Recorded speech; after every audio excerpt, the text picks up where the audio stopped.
If your Weimaraner is jumping up all the time and you don't know what to do about it, don't worry, because we have the video for you.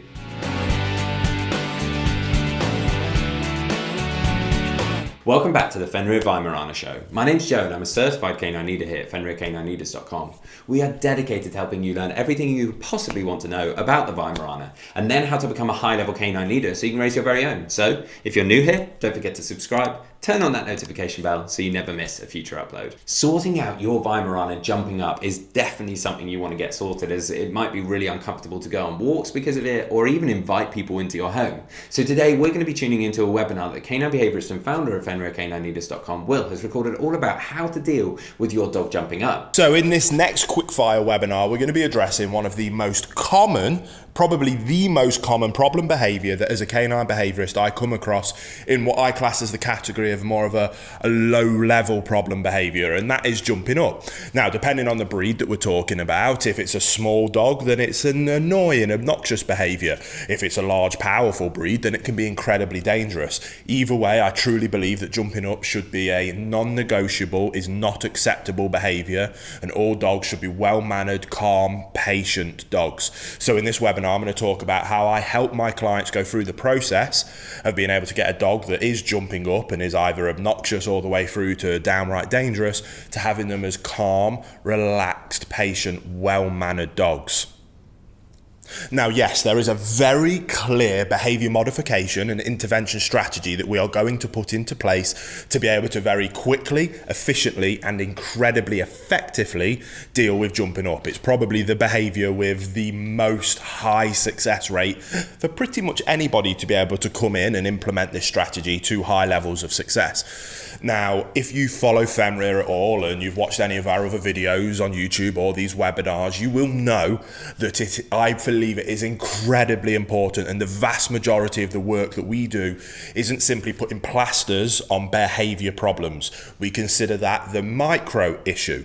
Now, as behaviorists, we help people address those problems. I'm going to help you with that in today's video, but we focus on the macro issue, and the macro issue behind all behavior problems is a lack of leadership on the owner's part. So whether you're coming at this from potentially being interested in being a professional and you want to help your clients with behaviors like jumping up, or you're watching this because you are struggling having your dog display some of these behaviors, you must always start by restructuring that relationship and addressing the issue of leadership. The owner in that dog's life must become a high-level canine leader that has the dog that will look up to them for guidance and direction. If you can achieve that, then you open up a communication pathway between you and your dog. When you have that pathway wide open, it is incredibly easy to teach them the things that you do want, and it is incredibly easy to teach them the things that you don't want them to do. And in this circumstance, that is what we need to be able to so quickly and efficiently address the behavior of jumping up.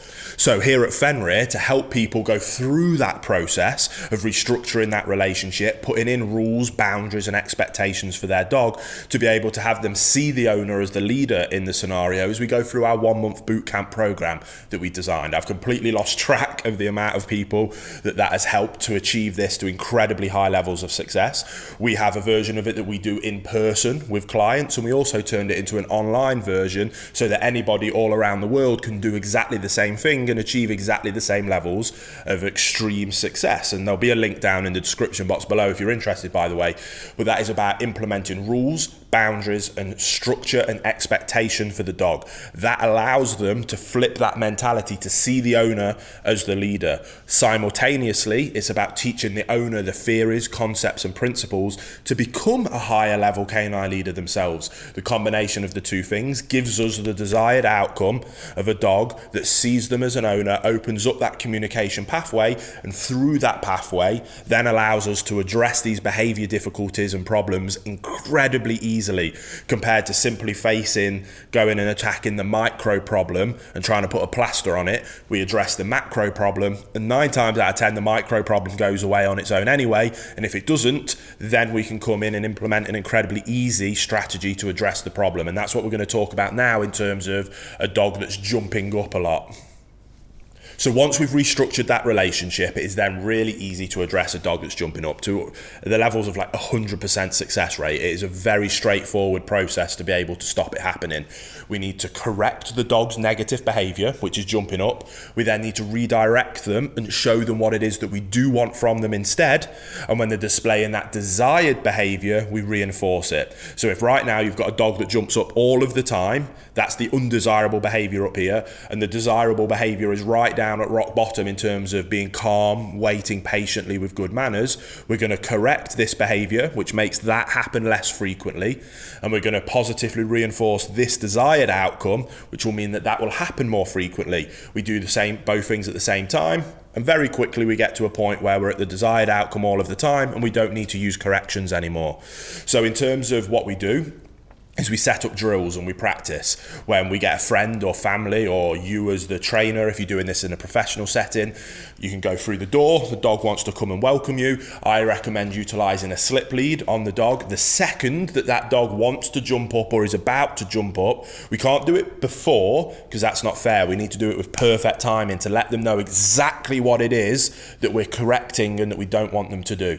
We're going to use that slip lead with a very firm vocal inflection, shoulders back, chest up, and we're going to use a verbal correction whilst pulling them down. And we're not tug of warring them down, it's just a quick pop alongside the verbal correction to let them know that is not acceptable, stop doing that. We never ignore problem behaviours. Good leaders don't ignore problems. Good leaders address problems head on, fairly, but efficiently and swiftly, and then they move on straight away. That's what we need to do with our dogs. So the behavior happens, the negative behavior. I like to use an but you can use a no, a tss noise. Some people even like to put pennies in a can, rings that you can jingle, some kind of verbal auditory response to let the dog know stop doing what you're doing. Again, I like to use an so I'll use that as an example now. So the dog's about to jump up, I've got my lead, and it's an chest up, vocal inflection, no. Any version that you want to use, let them know that right now, bam, that's not acceptable. We don't do that anymore. Stop it.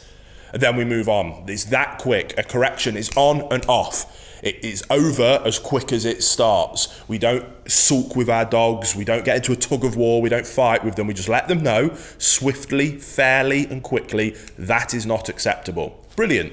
Then it's not fair on the dog to then not let them know what it is that we do want from them instead. So when it comes to jumping up, the best and most efficient way is the undesirable behavior of jumping up. We redirect to sit and stay. We ask for a stay. And then we reinforce that behavior. So that stay could be 1 second. So that process altogether might look as something as simple as dog goes to jump up, sit, good boy, yes, good. And then we stroke and we reinforce and we reward that behavior. Very straightforward, very simple. Next time we drill it, we might go for a 2-second stay before we reinforce, then 3 seconds, then 5 seconds, then 10 seconds. And we build up that concept in the dog's mind of not only what I don't want you to do, but what I want from you in all situations and scenarios is to sit, be patient, calm, and quiet. If you do that for me, then excellent things are going to happen. Going through that boot camp process, we teach tons of different drills and ways that you can do that as well. In terms of at feeding time, we get our dogs to go into a nice sit, stay, and calm before they get access to food, before they get access to toys, before they get access to welcome them up onto the furniture.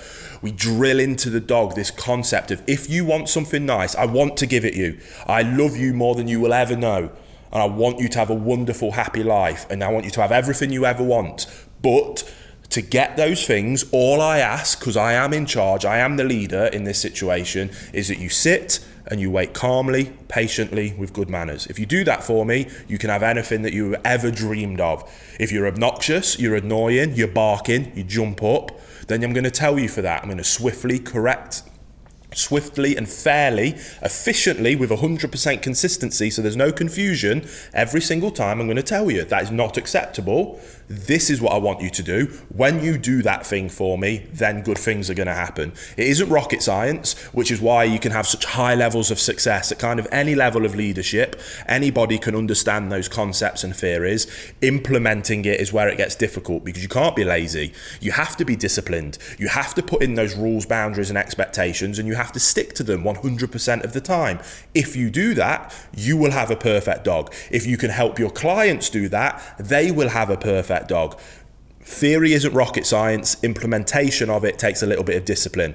But if you're willing to put in that discipline, I guarantee you're going to have incredibly high levels of success. There you have it, guys. Some really useful tips and tricks from Will there, all about how to deal with your WEIMARANER jumping up. I really hope you enjoyed today's video. If so, get involved in the comments down below, as we would love to hear from you. Don't forget to subscribe and turn on that notification bell, as we have 2 dedicated videos coming here every single week. So I can't wait to see you in the next episode of the Fenrir WEIMARANER Show.